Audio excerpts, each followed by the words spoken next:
Hello and welcome back to the channel.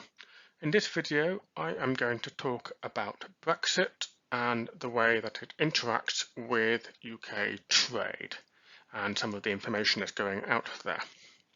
So before I start, I am the collaborative negotiator. I've got over 10 years professional negotiation experience. This includes international trade matters, amongst other things. I also have some understanding of economics, and I will highlight a little bit of that as we go through. So, let's see what to talk about here. I'm going to start with a recent BBC article where they spoke to Jacob Rees-Mogg, who is the recently appointed Brexit Opportunities Minister. I'm trying not to talk too much about Jacob Rees-Mogg as an individual. I'm going to talk more about what he has said on this article. However, I might make one sarcastic comment, which I may, which is if he genuinely believes what he is saying, then perhaps his family should demand a rebate on his rather expensive education.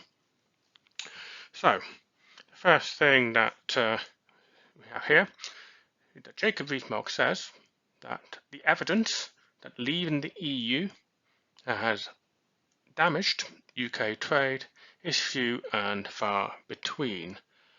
How many rude things to say about this? This is very untrue. And I know that when it comes to the issue of Brexit, people will have opinions. Many of those opinions will be subjective. However, in this particular case, there is actually quite a lot of data that people can look at to substantiate the opinion. So I'm going to provide a link to this BBC article in the video description below. I'm also going to link to a video done by another YouTube channel called Economics Explained. The person who I'm not affiliated with that channel, by the way, but the person who runs that channel is an Australian economist, so has no dog in this fight really. Doesn't have a particular view in the UK, as far as I'm aware.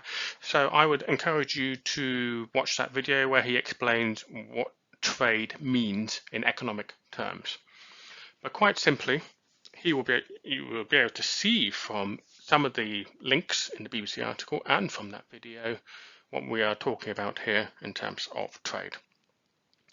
Now, the other thing that I also want to pick up that Rees-Mogg said in that BBC interview is that Brexit has been beneficial. Now, needless to say, you should not always believe anything any politician of any colour says. You should always verify it. And I suppose in this particular case, it would be extremely helpful if someone was to ask Rees-Mogg to verify that statement, to provide evidence to substantiate it. Because what you will find with the likes of Rees-Mogg, that he will never be pinned down on specifics. He will talk about opportunities and freedoms and other jargony words like that. But he will never talk about actual numbers, or if he does talk about numbers, they should be verified. This is the favourite Boris Johnson trick of sprouting lots of numbers, most of which are wrong, and usually which are out of context anyway. So we have these statements from Rees-Mogg. Let's dig into it. So, as I jokingly would say, the first step to knowing that you have a problem is identifying the problem. And what we got here is a very consistent disinformation program where those at the top of government are trying to pretend that there is no impact of Brexit.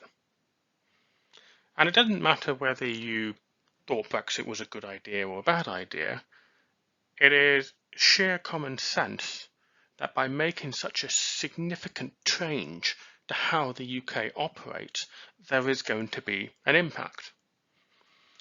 Now, in this sort of field, you can mitigate impacts. You can mitigate impact by having strategies, by doing analysis. So, for example, one of the ways you can mitigate the impact of such a significant trading change with the EU is by having transition agreement or transition periods. And indeed, this is what the UK and the EU did. However, the UK, especially when Boris Johnson was Prime Minister, refused to extend the transition. So he basically refused to carry on any mitigation act. He basically wanted to do the leap off the cliff, as it were, straight into Brexit, full trade agreement only with the EU, and of course that would mean that the UK in trade terms is cast adrift in the world. That is exactly the policies that this government pursued. And so that inevitably means that for a period of years there will be turbulence. There will be significant things that will happen. People will have to change the way they operate. Increased cost will result. And unfortunately, those who very strongly supported Brexit at the top of the political spectrum have refused to ever be honest and acknowledge those costs, even to their own supporters. So far too many people perhaps do genuinely believe that Brexit is going well and there isn't a significant detrimental impact. Well, as that BBC article and the video explained, the UK has recently suffered a minimum of a 13% trade drop.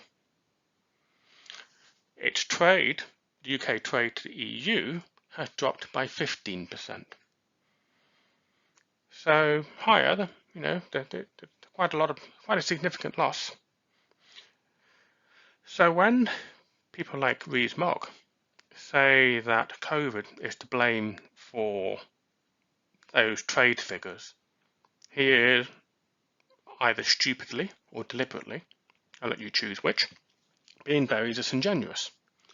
Because yes, it is true, COVID has had an impact on global supply chains, and that has caused inflation, that has caused shortages, and so on and so forth. However, it has not been the same for everybody. And one of the things that's been really marked about the UK is that the UK economic data shows significant changes. And those changes are continuing to accelerate, not to decline, even though we're supposedly coming out of this whole COVID lockdown situation. So the easiest way to articulate that is to do comparisons. And it's very hard to do genuine comparisons in economic data, but you can compare, for example, the UK with Germany. And you can see that Germany, of course, initially would have had a trade drop, but Germany has rebounded far faster than the UK. And when it comes to trade between the UK and Germany, the UK's trade in goods to Germany has fallen off a cliff, whilst ironically enough, Germany's trade to the UK has actually increased. So what this tells you is that all the Brexit-related policies, whether it's about trade agreement, whether it's about immigration control, whether it's about custom checks, all of it has had one-way traffic.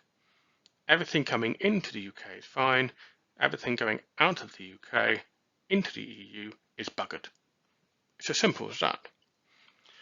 So a whole host of UK companies can no longer tap into the EU market like they used to.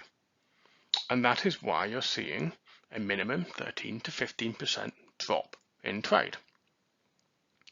So what that means is that those companies either absorb the increased cost, the increased hassle of trying to penetrate the EU market, or they have to go elsewhere.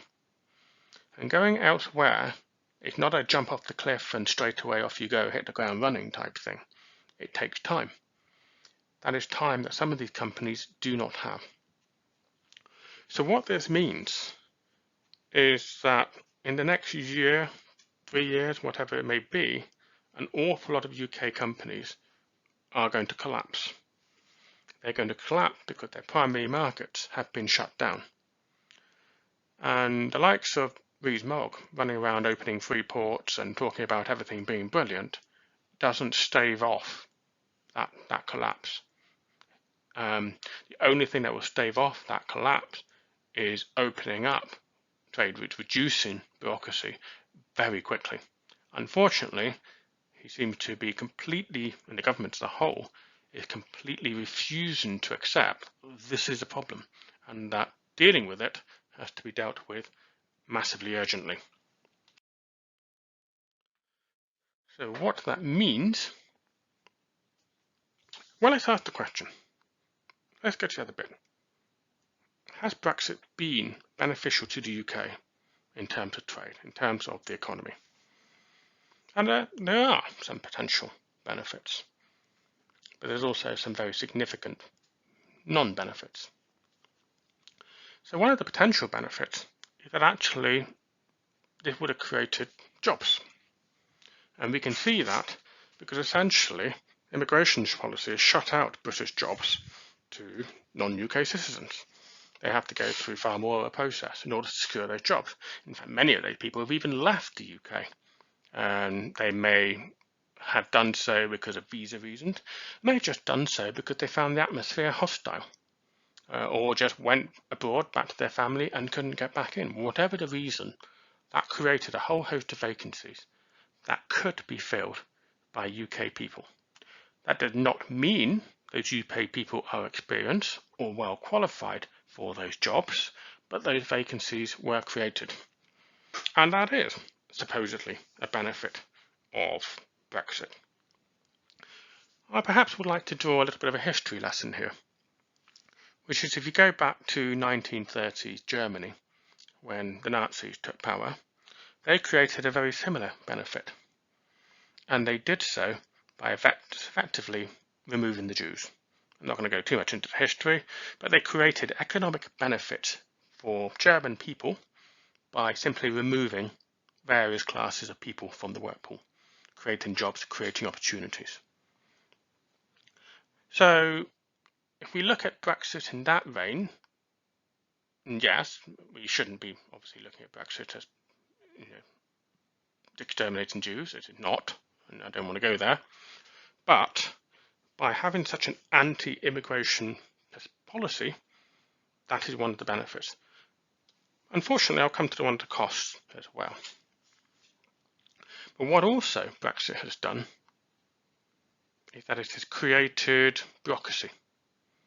So think of all those new ports, think of all those border officials, the customs post and so on, which didn't exist before. So for a conservative government that is supposedly believes in small state, they have very much pursued policy that create large state, because that is what is required as a result of what they have done.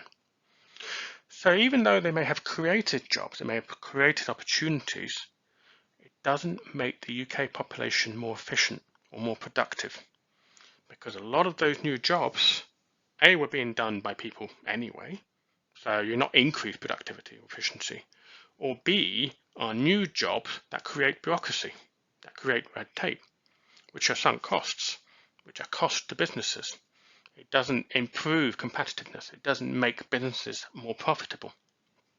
That is supposedly the benefit of Brexit when it comes to job creation.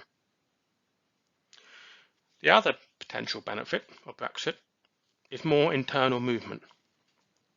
So whereas before, and this is just an example, a UK farmer might have sold their fruit and vegetables to Europe, for example, now they no longer can. So they have to sell it to UK markets. So in that context, there is more shifting of UK manufactured goods within the UK. But here's of course the big but. Those goods were previously going out of the UK. And they were going out of the UK because of course they were bigger markets. And this is the thing you have to remember, that the UK economy, more so than many others, is heavily dependent upon exports. So as a consequence of all these policies that the likes of Reid Mogg is promoting, they have completely eliminated those export markets and made it much harder to get into them. And whilst that might temporarily improve the UK internal market, it basically narrows down the number of people you have that you can sell your produce to. After all, the UK is a country of 65, 67, whatever the figure is, million people. The EU has considerably more than that. The US has considerably more than that. Australia, New Zealand, they have more than that, but they are not easily accessible. And it is not something that's going to happen overnight. And the other thing to also bear in mind is that the UK has lost access. I talked about the anti-immigration type policies pursued. Well, that is not just for unskilled immigration, that is also for very highly skilled immigration. And with such a hostile immigration policy, it affects that area as well. So that means those people are not coming to the UK. They're not bringing their skills, their expertise, their money to help make the UK more productive, more competitive. So really, what is happening is for the temporary Brexit benefit, the UK is causing massive infrastructure and employment shocks, and as a result of that are losing competitive advantage. They're losing access to skills and people. They're losing access to money. They're losing the ability to shift products abroad easily, particularly to the large and very well-financed European market. So whatever we have this Brexit conversation, or if Brexit is a good idea or not, we have to acknowledge that by making these trade changes, you're hitting on certain fundamental issues for the UK economy. The ability to trade, the ability to access people. And Brexit did not have to be like that. It could have been managed better. Unfortunately, people like Rees-Mogg are so ideologically driven toward Brexit that they refuse to acknowledge what are the core challenges that have to be addressed. And so this is my conclusion, is that if you're doing any kind of big strategic change and lots of negotiations and so on, which usually are inherent with such changes, you must always be able to acknowledge the ground truth. What is the impact of what it is you're doing? Because if you don't do that, and if you're negotiating against another side that is competent and does do that form of analysis, well, they will just, take advantage of you. They will really run roughshod over you very easily. And that, unfortunately, is the consequence. That we have senior ministers publicly refusing to acknowledge the challenges, pretending all is well and rosy, and as a consequence, doing their absolute best to not acknowledge the problem and thus not address the problem to help the UK economy.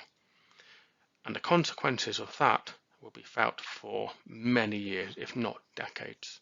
That is the harm that Brexit is causing the UK economy. So I hope you found this a bit interesting. I do encourage you to watch the videos created by that other channel, and welcome the interesting comments below.